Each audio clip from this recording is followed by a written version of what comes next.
तो हेलो दोस्तों, नमस्कार। कैसे हैं आप सब? आई होप कि आप सब अच्छे होंगे। तो दोस्तों, आज इस वीडियो में हम बात करने वाले हैं gulf, Europe, south America medical scheme के बारे में। कि आजकल बहुत सारे जो इंडिया में ऑफिस है या लोकल एरिया में जो ऑफिस है वो अब मेडिकल स्कीम कर रही है यूरोप के नाम पे या साउथ अफ्रीका जॉब के नाम पे मेडिकल स्कीम कर रही है। तो जो इनका स्कीम है वो कैसे होता है, तो इसके बारे में आपको पूरी डिटेल से जानकारी दूंगा कि लोग कैसे वैकेंसी लगा निकालते हैं, कैसे इंटरव्यू दिलवाते हैं, उसके बाद से कैसे मेडिकल होता है, कैसे एग्रीमेंट पेपर बनता है। तो इसके बारे में आपको पूरी डिटेल से जानकारी दूंगा कि इनका स्कीम कैसे हो रहा है और कैसे बंदे फंस रहे हैं। तो वीडियो को लास्ट तक देखिएगा और चैनल पे नया है तो चैनल को सब्सक्राइब कर लीजिएगा और बेल आइकन को प्रेस कर दीजिएगा ताकि आपको ऐसे ही इंफॉर्मेटिव वीडियो मिलता रहेगा। तो चलिए वीडियो को स्टार्ट करते हैं। तो दोस्तों, क्या है कि अभी आजकल सबसे ज़्यादा बेरोजगारी का समय चल रहा है और क्या है कि सबसे ज़्यादा जो भी बंदे हैं, जो गल्फ़ के एक्सपीरियंस वाले बंदे हैं, वो लोग भी साउथ अफ्रीका या यूरोप कंट्री में जाना चाहते हैं। जो फ्रेशर हैं वो भी सोच रहे हैं कि साउथ अफ्रीका जाएँ या यूरोप कंट्री जाए और वहाँ पे जाके सबसे ज़्यादा डॉलर में पैसा कमाएँ। तो इसके चक्कर में क्या हो रहा है कि जो भी ऑफिस वाले हैं, जो फर्जी ऑफिस वाले हैं, जो भी अच्छे ऑफिस वाले हैं, वो भी क्या कर रहे हैं कि फेक वैकेंसी निकाल रहे हैं। मतलब फेक वैकेंसी का मतलब कि साउथ अफ्रीका की जो भी अच्छी अच्छी कंपनियां उनकी वैकेंसी निकाल रहे हैं या यूरोप की जो अच्छी अच्छी आप कंपनियां उन कंपनियों का वैकेंसी तो निकाल तो रहे हैं। उसके बाद से क्या हो रहा है कि निकाल के वैकेंसी उसके बाद से वो लोग शेयर कर रहे हैं पूरा, मतलब कि इस स्टेट को इंटरव्यू है इतनी कैटेगरी में, इन इनका वैकेंसी, इन कैटेगरी का वैकेंसी है। जैसे कि 5 फीटर का 100 हो गया, वेल्डर का 100 हो गया, ड्राइवर का 50 रुपया, सिक्योरिटी का, मतलब A to Z वैकेंसी वो निकाल के शेयर कर रहे हैं। शेयर करने के बाद से जितने भी बंदे इकट्ठा करना है, जैसे 500, 600, 700 बंदे वो लोग इकट्ठा कर ले रहे हैं। तो इसमें क्या हो रहा है कि अलग अलग लोकेशन पे वो लोग इंटरव्यू करवा रहे हैं। सबसे पहले बंदे इकट्ठे कर ले रहे हैं, 400-500 बंदे इकट्ठे हो जाने के बाद से वो उनका उनका क्लाइंट इंटरव्यू का डेट रहता है, तो इस डेट को इंटरव्यू होगा। तो उसके बाद से जब भी जो भी बंदे मतलब उसमें जाते हैं, चाहे एक्सपीरियंस वाले हो गए चाहे वो फ्रेशर हो गए, तो वो लोग क्या होता है कि उनका इंटरव्यू होता है, जो क्लाइंट आता है उनका ही आदमी रहता है, किसी कंपनी का क्लाइंट नहीं रहता है।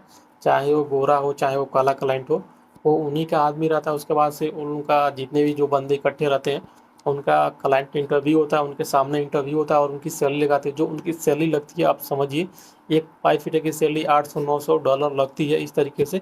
और इंटरव्यू में वो कुछ नहीं पूछता है, नॉर्मली पूछता है और उनको उतना सैलरी देता है, चाहे वो ड्राइवर हो चाहे वो वेल्डर हो, फिटर हो, मेसन हो, जो भी हो, सबकी सैलरी एक बराबर होती है। इस तरीके से उनका इंटरव्यू होता है। इंटरव्यू होने के बाद से उनका एग्रीमेंट पेपर भी उसी टाइम साइन उन सब कुछ हो जाता है। होने के बाद से वही क्लाइंट बोल देता है कि आपका 2 महीना में आपका फ्लाइट हो जाएगा। ऐसे सभी बंदों का इंटरव्यू हो जाता है। इंटरव्यू होने के बाद से 4-5 दिन के बाद से उनको बोला जाता है कि आप मेडिकल करवाइए। तो दोस्तों, जो मेडिकल जो होता है उन्हीं का ऑफिस वालों का मेडिकल सेंटर होता है। उन मेडिकल सेंटर वालों से वो ऑफिस वाला मिला होता है। तो क्या होता है कि जैसे एक आदमी का जो मेडिकल का जो फीस होता है वो 3500 से 4000 होता है। यूरोप कंट्री का मेडिकल या साउथ अफ्रीका की मेडिकल के लिए 3000 या 35,000, 4-4 हज़ार तक ये लोग मेडिकल करवाने का फीस लेते हैं। तो दोस्तों, आप जब उस मेडिकल सेंटर पे जाते हैं तो क्या होता है, कुछ होता नहीं है। सिर्फ आपका ब्लड का सैंपल लेते हैं और एक्सरे मारते हैं, मतलब एक्सरे का एक फिल्म लेते हैं। तो क्या पता वो एक्सरे मशीन सही रहता है कि नहीं रहता है ये भी पता नहीं है। जो आपका जो ब्लड का जो सैंपल लेते हैं वो ब्लड आपका नाला या नदी में फेंक देते हैं और आपका जो एक्सरे होता है वो सिर्फ फॉर्मेलिटी के लिए सब कुछ होता है। उसके बाद से क्या होता है कि जैसे आप मेडिकल करवाते हैं उसके बाद से जितने बंदे मेडिकल करवा लेते हैं, 500, 600 या 400 बंदे मेडिकल करवाते हैं, तो वो स्कीम उनका कंप्लीट हो जाता है। मेडिकल स्कीम जो होता है उनका कंप्लीट हो जाता है। कंप्लीट इसलिए होता है कि ये ऑफिस वाले जो वैकेंसी निकालते हैं उनका यही स्कीम रहता है कि बंदे को इकट्ठा करना, इंटरव्यू करना, उसके बाद से मेडिकल करवाना। तो दोस्तों, आप एक बार कैलकुलेशन करके देखिए, अगर ये किसी भी बंदे का अगर 3000 रुपया मेडिकल चार्ज लगा हो या 3500 लगा हो, आप मान के चलिए 3500 रुपया उसने मेडिकल करवाने के लिए दिया है। अगर 400 बंदे अगर मेडिकल करवाएंगे, अगर 3500 के हिसाब से, तो मान के चलिए कि अगर ऑफिस वाला उस मेडिकल वाले को एक आदमी के ऊपर 500 कमीशन भी दे दिया तो 3000 रुपया उसका बचा। अगर 400 भी अगर बंदे ने मेडिकल करवाया तो 12 लाख रुपया हो जाएगा। तो इस तरीके से मेडिकल स्कैम हो रहा है। तो 12 लाख रुपया ऑफिस वाला ने कमा लिया मात्र 2 से 3 महीना के अंदर में ही। उस ऑफिस वाले ने 12 लाख रुपया आपसे कमा लिया। उसके बाद से आप क्या करेंगे कि आप आराम से आप घर पे जाएंगे और वेट करेंगे या अपना जो भी तैयारी होगा तैयारी करेंगे कि मुझे रसिया जाना है या साउथ अफ्रीका जाना है। तो आप तैयारी करेंगे कि मुझे जाना है। उसके बाद से वेट करेंगे कि 1 से 2 महीने वेट करने के बाद से बोलेंगे ऑफिस वाले के बाद कि क्या हुआ, वीज़ा तो नहीं आया। क्लाइंट बोला था कि वीज़ा आ जाएगा, आप भी बोले थे कि फ़्लाइट हो जाएगा। तो फिर वो ऑफिस वाला बोला थोड़ा काम में डिले है, या 1 से 2 महीना में हो जाएगा। फिर आप 1-2 महीना वेट करेंगे, फिर 4-5 महीना हो जाएगा। फिर आपके दिमाग में आएगा कि चलो पासपोर्ट निकाल लेते हैं, फ्लाइट नहीं होगा।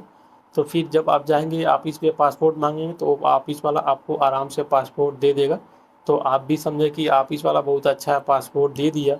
लेकिन ऐसा नहीं है दोस्तों, वो ऑफिस वाला सिर्फ आपसे मेडिकल स्कैम करना चाहता था।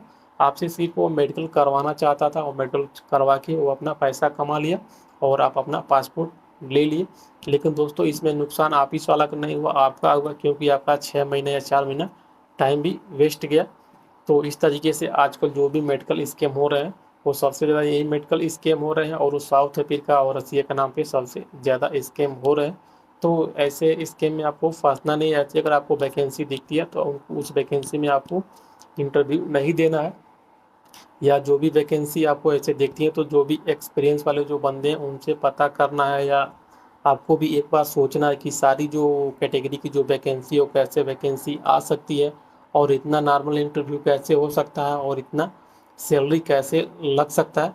तो ये सब आपको सोचना चाहिए। उसके बाद से आपको ये भी सोचना चाहिए क्लाइंट ने हमें क्या पूछा क्या नहीं पूछा, इसके बारे में भी सोचना चाहिए। उसके बाद से आपको दिमाग लगाना चाहिए, और उसके बाद से जब आप इतना सोचेंगे तो आपको मालूम पड़ जाएगा कि ये जो वैकेंसी है वो फेक वैकेंसी है।